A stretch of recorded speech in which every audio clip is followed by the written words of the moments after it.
Alors, bon, je t'ai pas menti, Philippe, hein, c'est vraiment tout nouveau. Tu connaissais? Non, je connais Ah, je suis fier de moi, je t'ai fait découvrir quelque chose. Donc, on va redonner le nom du groupe, MJ116, et le titre, c'est Big Things.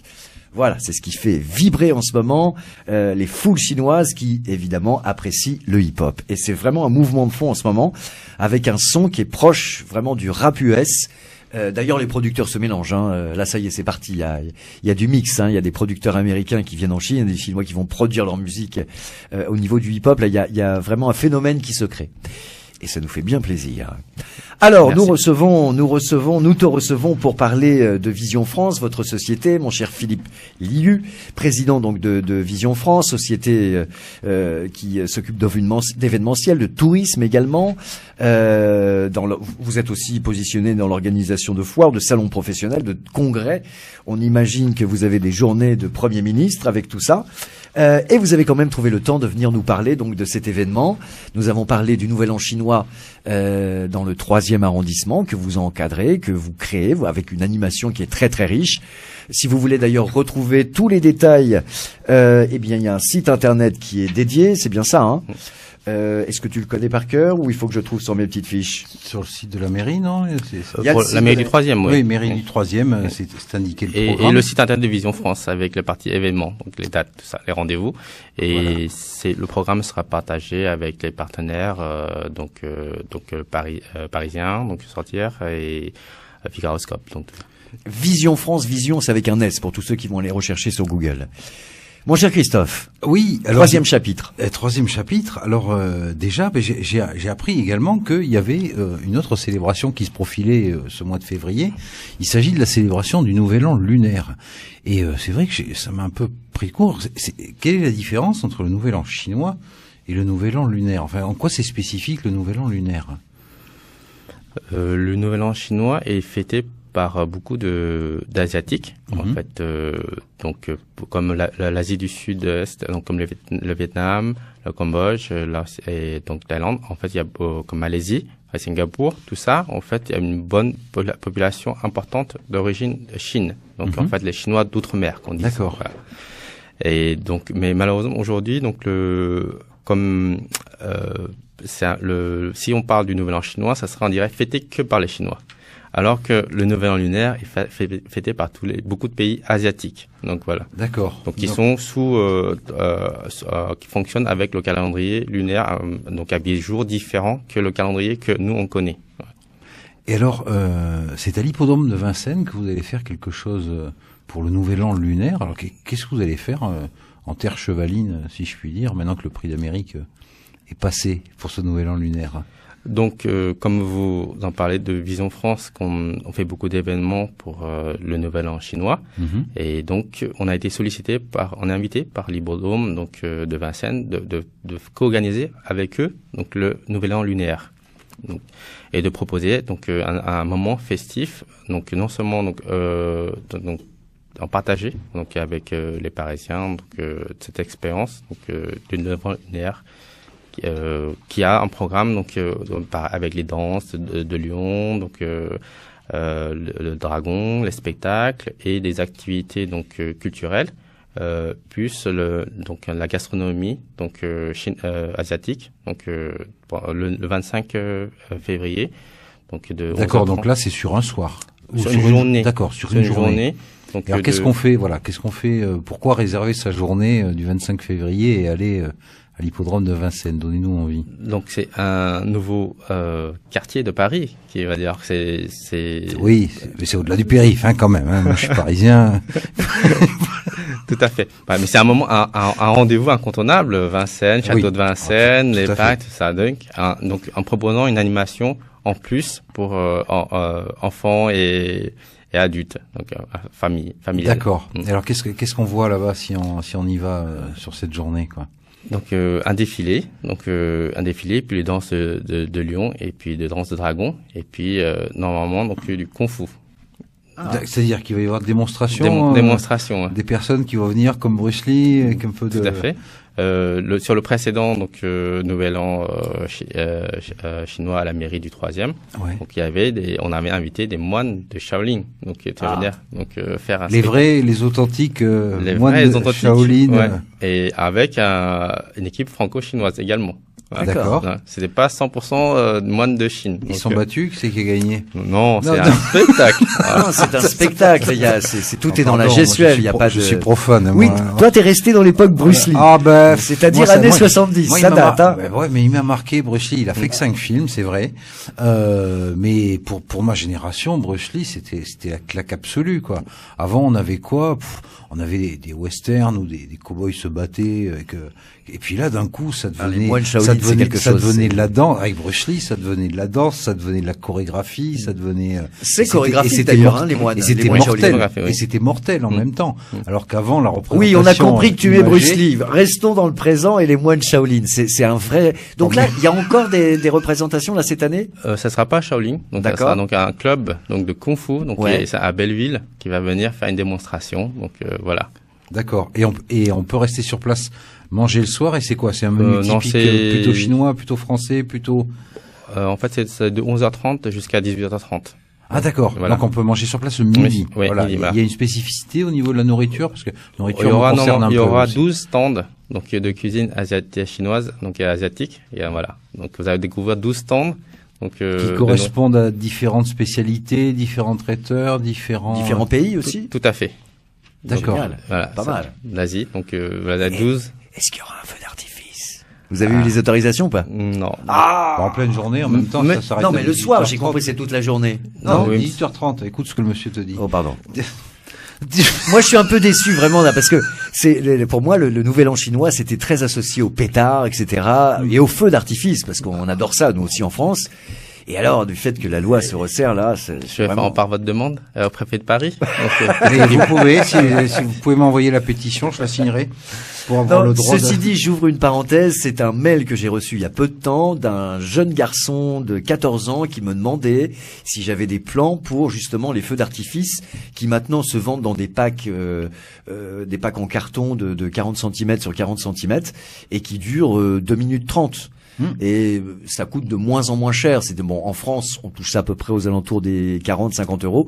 Et il me demandait si j'avais des plans avec la Chine pour les avoir moins chers.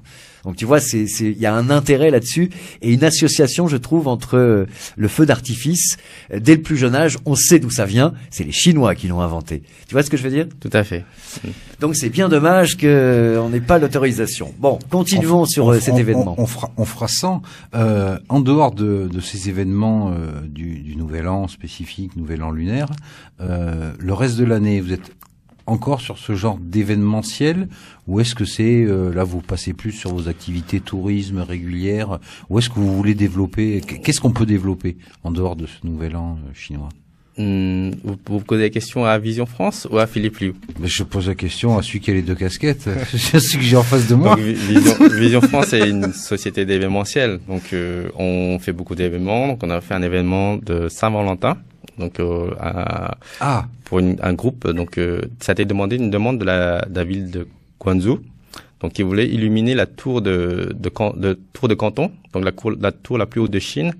Et en parallèle, donc c'est le moment a demandé à la tour Eiffel de faire une illumination en parallèle. Donc en bleu, blanc, rouge la tour de Canton et la tour notre tour Eiffel en rouge en l'honneur du Nouvel An chinois.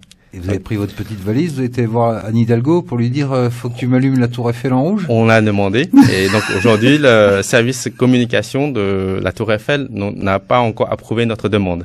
D'accord. Il n'y a pas encore eu une demande de la part de cette ville de Guangzhou, une espèce de jumelage en quelque sorte. C'est ça. Sur un événement. Donc chouette, ça implique que vous ayez des bureaux ou des contacts ou des relais en Chine, parce que c'est pour développer le business comme ça avec deux parties a priori très loin l'une de l'autre. On a des partenaires importants en Chine comme Tencent. Donc Tencent est la maison mère de QQ et de WeChat. C'est du lourd. Et ils ont un département événementiel. Donc voilà. Vous travaillez avec eux. On travaille avec eux. Donc on avait fait avec eux un défilé de mode au musée Jacques Marandré. Donc, donc c'était la semaine de la Fashion Week, c'était le 1er octobre 2017. Au lieu de la culture asiatique, le musée Jacques Marandré, qui est pour ceux d'entre vous qui nous écoutez et qui ne connaissent pas ce musée, c'est une merveille, c'est un ancien hôtel particulier d'un général du Troisième Empire, je crois, si je ne m'abuse, et vraiment qui est dédié à toutes les cultures et toutes les expositions asiatiques et qui se prête très bien au défilé de mode. Il y a beaucoup qui sont tenus dans cet endroit.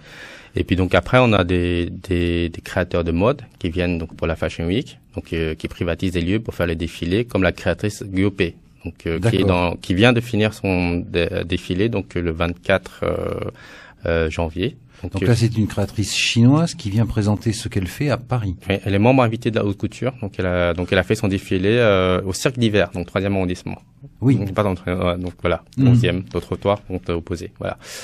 Donc à la Fashion Week au mois de mars, donc on présentera d'autres maisons donc qui présenteront leur collection à Paris. Vous en faites venir à nouveau au mois de mars? Oui, c'est pas nous, c'est les créateurs chinois qui veulent exposer leur collection donc à Paris, la capitale de la mode. D'accord. Et qu'est-ce que vous leur apportez à ces gens-là?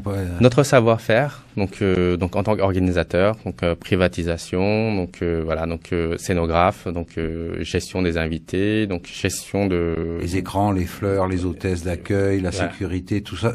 Voilà, vous gérez tout le staff, tout ça. Voilà. D'accord. Donc après, donc on va quitter la capitale, on va aller. Oui, nos belles provinces. Le sud, la Riviera, donc au mois de mai, donc ça sera le Festival de Cannes. Ah donc, oui. Voilà, donc il y aura d'autres créateurs qui présenteront leur collection pendant ce moment-là. Donc voilà. Donc vous vous délocalisez à Cannes un peu pendant le mois de mai. Tout à fait. Voilà. Donc cool votre boulot. On a une équipe vraiment, donc je peux pas être partout, donc voilà. Et en dehors de la mode, donc on fait aussi donc les échanges culturels, des expositions, donc des peintres chinois qui viennent à Paris, donc exposer donc leurs œuvres et faire partager avec les Européens. Donc parce que s'ils restent en Chine, ils ont toujours un public asiatique. Donc voilà. Oui. Et puis après il y a des forums, donc de la Chine comme on a d'autres régions donc qui veulent faire découvrir leur région touristique et qui viennent à Paris promouvoir donc leur région. Donc et d'autres choses donc qu'on fait également c'est les forums d'échange culturel, d'échange économique. Donc sur le thème du cross-border. Donc ça c'est un thème nouveau. Qu'est-ce que c'est justement le cross-border? Définition. Le cross-border c'est littéralement ça veut dire traverse frontière quoi. Tout à fait. Donc c'est un achat internet hors frontière. C'est-à-dire pour un Chinois, nous dans notre métier parce qu'on côtoie les touristes. Donc il est souvent de nous demander de la conciergerie, c'est-à-dire de nous demander d'acheter des produits pour eux et de les envoyer. Donc ça, c'est un travail conciergerie, ça demande la main-d'œuvre, donc c'est une demande. Des gens de chez vous aillent acheter la liste de courses qu'on vous a fournie et ensuite se débrouillent pour l'acheminer là où il faut. Tout à fait. Et donc le cross-border, c'est des plateformes, des sites internet qui s'y ont mis et qui ont référencé les produits français, donc la cosmétique, la parapharmacie, le lait, le vin. D'accord. Et qui ont référencé des points de vente, des vendeurs avec un prix et ils ont rajouté le transport. Donc pour le consommateur chinois avec le paiement Alipay ou WePay et que les plateformes donc chinoises proposent, il confirme la commande et automatiquement c'est synchronisé, la commande arrive chez le commerçant et le commerçant prépare sa commande et donc il dépose à la poste. À remplir. Voilà, et tout ça arrive chez le consommateur en Chine. Donc en simplifiant les choses, c'est très bien pour un exportateur, une marque, pour ce marché chinois à développer, car il n'a pas besoin de traduire le produit en chinois, ni donc de soumettre aux normes chinoises, puisqu'en fait c'est le consommateur chinois qui vient acheter sur la plateforme, donc sur un site internet. Donc, vraiment, c'est à même de démultiplier les échanges entre la Chine, la France. Tout à fait. Et donc pour un avantage pour le consommateur, puisqu'il y a pas moins d'intermédiaires, donc avec un prix avantageux, et le plus rassurant, comme pour le consommateur chinois, son colis est livré donc par la poste avec ce marqué direct import. Donc il n'y a pas comme on dit, il y a de taxes. Non, plus de propre originalité du produit. Donc elle est sûre qu'elle vienne de France. Ah oui, c'est ça. C'est ça. Ouais. Par exemple, pour le lait, je sais que c'est très très très important, Oui. et d'autres produits, bien entendu. Oui. Alors, il va bientôt être le temps de se quitter. Moi, j'ai une dernière question pour conclure. On a compris que tu étais un professionnel de l'événementiel, et il y a une caractéristique chez les pros de l'événementiel, c'est que ce sont des rêveurs qui concrétisent leur vision. Et je ne sais pas si le nom de ta boîte Vision France a un rapport, mais j'aimerais te poser une question rapidement. Quel est ton rêve en événement? Est-ce que tu as un rêve que tu voudrais réaliser? Un événement ultime? Victoria's Secret à Pékin. On te laisse réfléchir. C'est réellement le projet, hein. Donc le Victoria's Secret. Donc on discute avec l'équipe de faire donc un événement, donc de réunir tous les Miss Chine à Paris. Donc ah ouais, voilà. Pas mal. Je te souhaite de le réaliser. Nous te Faut le faire souhaitons. Pourquoi? Pour cette année, pour l'an prochain, c'est à quelle échéance ça? Donc 2008, c'est une bonne année avec le D'accord. chiffre 8. Le chiffre 8, ouais, Donc, chiffre voilà. porte-bonheur. Il faudra pas nous envoyer oublier de nous envoyer les tickets pour le défilé des Miss. Hein. D'accord. Dire Olivier, il pourra pas. parce C'est que, un joli rêve. il sera... Un Mais très, moi, oui. Très joli rêve. Merci beaucoup Philippe pour ta visite. Merci. On te souhaite une belle semaine de festivités. Quelque chose à rajouter? Oui, donc aussi pour aujourd'hui en fait, donc Vision France est partenaire pour le lancement d'un nouveau magazine qui s'appelle Paris Fantastique, et je suis partenaire avec monsieur Ulysse Gosset, donc pour ce magazine en chinois. D'accord. Voilà. D'accord. Donc c'est pour vous annoncer donc la sortie de ce magazine. Répète le nom. Paris Fantastique. Paris Et Fantastique. c'est un magazine en chinois Oui. pour le public français. Pour les Chinois. Les Chinois qui sont en France. En Chine. En Chine. D'accord. D'accord. Non, les Chinois qui arrivent pour faire découvrir en dehors, comme vous dites, la Tour Eiffel, en dehors donc Des du Louvre. clichés et des stéréotypes. Voilà, donc on a un interview donc de Sophie Marceau. Donc on fait découvrir le sous-sol de l'opéra. Pas mal. Le lac, on va dire, c'est le lac de l'opéra, si vous Ouais, tout à fait. C'est des Absolument. choses où le touriste chinois ne connaît pas. Et c'est comme la question qu'on m'avait posée dès le début, qu'est-ce qu'on veut? Voilà, c'est des choses typiques à que le touriste normal ne connaît pas. D'accord. De beaux projets, de belles choses qui vont se concrétiser dès la semaine prochaine pour ce nouvel an. Merci beaucoup Philippe pour votre visite, pour votre patience. On sait que faire de la radio 1 heure, c'est pas simple quand on n'a pas l'habitude. Merci beaucoup. Merci à très beaucoup pour votre bientôt. invitation. Au revoir. Merci.